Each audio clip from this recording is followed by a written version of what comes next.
అందరికీ నమస్తే. మనం భారత కమ్యూనిస్ట్ పార్టీ భారత గడ్డ మీద 100 వసంతాలు పూర్తయినటువంటి ఈ సందర్భంలో బెజవాడ రవిబాబు గారితోనూ మదిరా సెగ్మెంట్ నుంచి.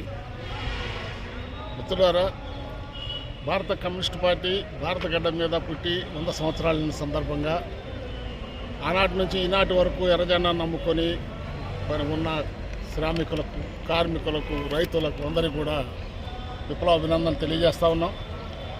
ఈ గడిచిన 100 సంవత్సరాలలో కమ్యూనిస్టు పార్టీ అనేక విజయాలు సాధించింది. అట్లనే కొన్ని అపజయాలు కూడా చవిచూసింది.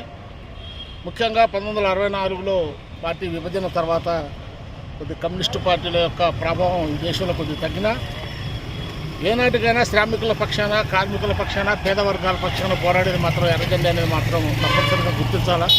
ఈనాడు ప్రపంచవ్యాప్తంగా కూడా ఎర్రజెండాకు ఆ మేరకు ఆదరణ లభిస్తూ ఉందంటే కారణం అదే.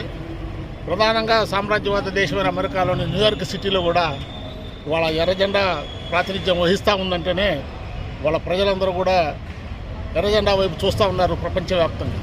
అందులో భాగంగా భారతదేశంలో కూడా రాబోయే రోజుల్లో చారిత్రక పోరాటాలు నిర్వహించడానికి భారత కమ్యూనిస్ట్ పార్టీ ప్రణాళికలు రచిస్తూ ఉంది. దానికి సంబంధించిన కార్యక్రమం తీసుకోబోతూ ఉంది.